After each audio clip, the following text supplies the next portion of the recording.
नमस्कार, आप देख रहे हैं मिरर मीडिया। मैं हूं सुचिस्मिता। बोकारो से एक बार फिर वही सवाल उठ रहा है, सेजल कहां है?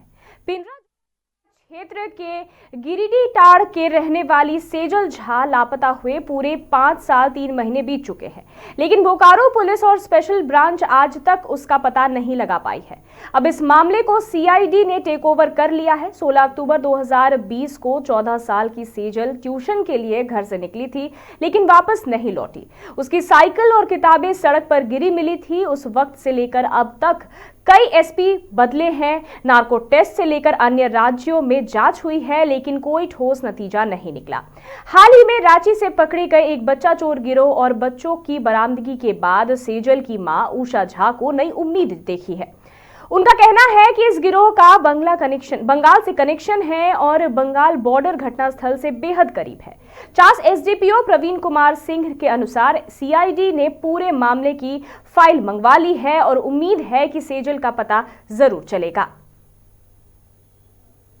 2020 16 अक्टूबर सुबह 10 बजे से पहले हमारा एक भरा पूरा खुशहाल परिवार छुट्टा सा था, जिसमें मेरी सास, मेरे पति, मेरा बच्चा और मैं, मेरी बेटी बहुत खुशी से रहते थे। नहीं पता था कि क्षण भर में हमारी जिंदगी ऐसे पलट जाएगी, किस्मत जो पूरी कहानी बदल देगी और एक नया इतिहास रचेगी। पिछले 5 साल से इसी उम्मीद से हम लोग मंदिर, मस्जिद, गुरुद्वारा, CM, headquarter, DGP, DIG, SP, थाना, पुलिस, बस दौड़ना, यही उम्मीद थी कि कहीं ना कहीं किसी रास्ते मेरे बच्चे का एक फोन कॉल, एक खबर मिलेगा। लेकिन बस आश्वासन ही मिला। जब तक झा सर थे हमारे बोकारो में, एक उम्मीद थी जीने की। कोशिश कर रहे थे, काफी प्रयास किया था, बहुत मेहनत हुई थी, लेकिन उसके बाद तो शायद उम्मीद भी अब खोने के कगार पर है। हम लोग कहीं से कोई उम्मीद नहीं, बस आश्वासन मिलता है कि मैडम आप ही बताइए ना कि हम लोग क्या करें। अगर बता ही पाते हम लोग कि हम लोग क्या करें, तो शायद मैं इतनी सक्षम हूँ उस बच्ची के लिए, क्योंकि माँ हूँ मैं उसकी। मैं क्लास 11th में पढ़ता हूँ अभी। जब मेरी दीदी का ये घटना हुआ था तो आई थिंक मैं उस टाइम पे 12 ईयर का था। अभी मेरा ईयर 18 हो गया है, 18 एबव हो गया है और अभी तक मेरी दीदी का कुछ भी पता नहीं चला है। जहाँ तक हमको लग रहा है रांची में ऐसा ही एक केस का रिकवर हुआ है, जिससे कुछ लड़कियों का रिकवरी हुआ है। हमको लगता है यहाँ तक कि बोकारो में भी ऐसा ही कहीं गिरोह चल रहा है, जिसका अभी तक हमारे बोकारो पुलिस को कुछ पता नहीं है।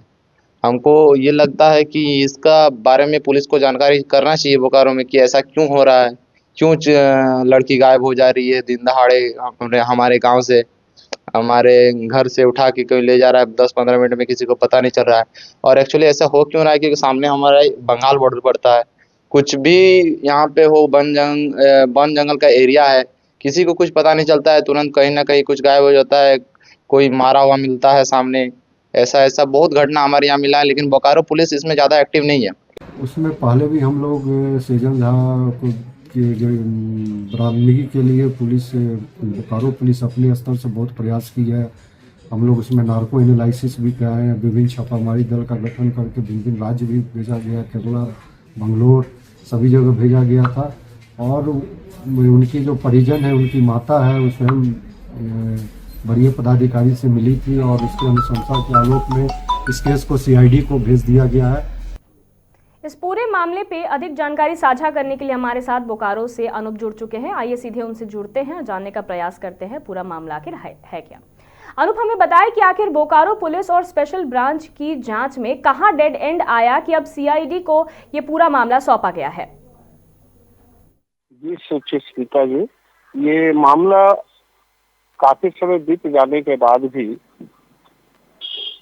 ये जो गुमशुदा जो छात्रा है सेजल झा, उनकी माँ, पिता अपने स्तर से अथक प्रयास किए, चूंकि वो बहुत ऐसे लोगों से मिले, यहाँ तक कि वो सीएमओ, पीएमओ ऑफिस हर जगह वो अपनी बेटी की बरामदगी को लेकर के प्रयासरत रहे, लेकिन हर जगह उन्हें खाली हाथ ही वापस लौटना पड़ा। पिछले दिनों बताते चले, पिछले दिनों जो 2 बच्चों का अपहरण हुआ था, जिस मामले में 3 आरोपियों की गिरफ्तारी हुई थी रामगढ़ से। चूंकि सेजल झा की जो माँ है, ये उनके परिजन ये उम्मीद छोड़ ही चुके थे कि सेजल झा अब शायद उन लोग के पास वापस नहीं मिल पाएगी।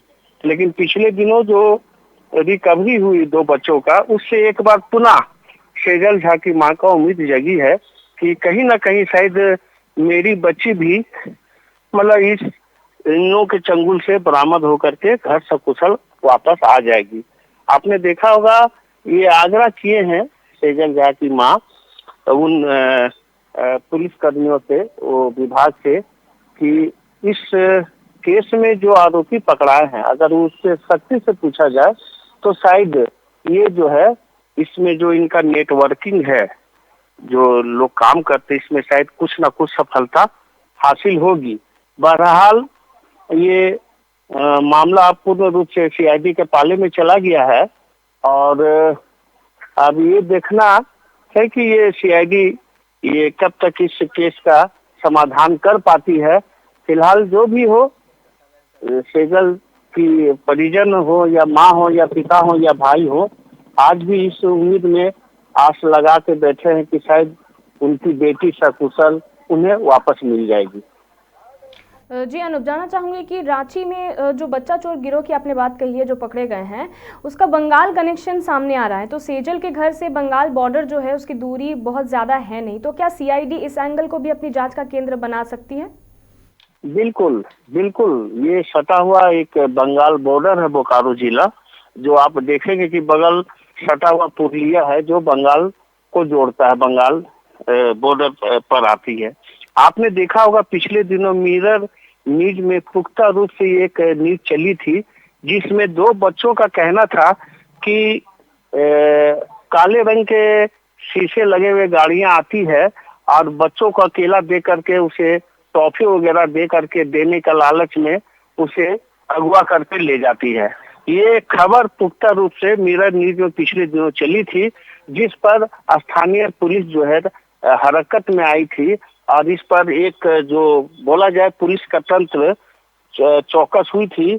और अभी जो है फिलहाल इस तरह की तो बातें सामने नहीं आ रही है, लेकिन ये कहना गलत नहीं है कि कुछ ऐसे असामाजिक तत्व या तंत्र ऐसा हावी है जो बच्चों को कहीं ना कहीं इस खेल में मतलब किडनैपिंग में हाथ है।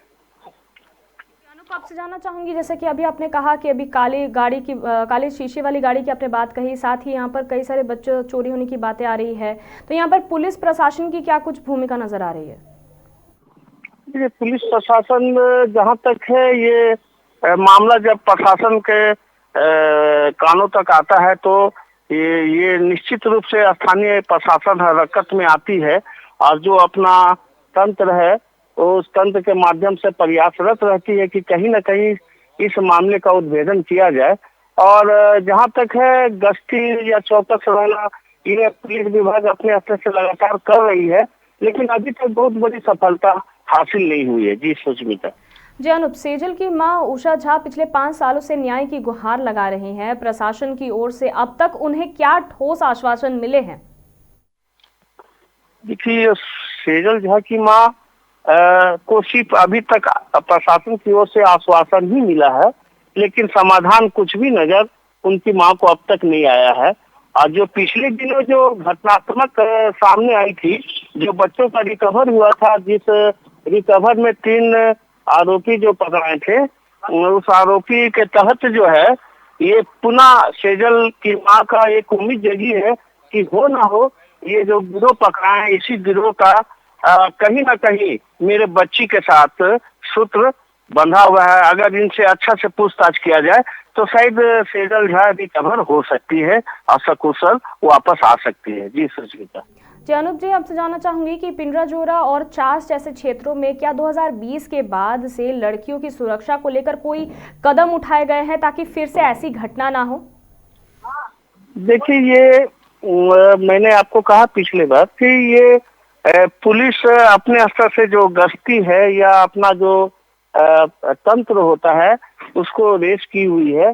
और अभी तक तो खैर 2020 के बाद ये घटना सामने नहीं आई है, लेकिन चूंकि पिछले दिनों हमने कहा कि मिरर न्यूज पर पुख्ता रूप से चलाया गया था न्यूज, कि काले शीशे की गाड़ी आती है और बच्चों को टॉफी देने का लालच देती है, और उसके बाद जब बच्चे नहीं टॉफी का लालच करते हैं तो उसे बहुत तरह का मतलब आकर्षण का ये दे करके किसी तरह ये बच्चों को मतलब किडनैपिंग को लेकर के आपने देखा होगा पिछले दिनों और जो बच्ची के साथ घटना घटी थी उसे लेकर के स्थानीय लोग और खास करके बच्ची के परिजनों द्वारा ये स्थानीय एसपी ऑफिस हो या उच्च स्तरीय जो भी पुलिस विभाग महकमा के अधिकारी हैं उनसे इस तरह की घटना का पुनरावृत्ति ना हो उसे लेकर के आग्रह भी किया गया था और पत्र के द्वारा सूचना भी दिया गया था।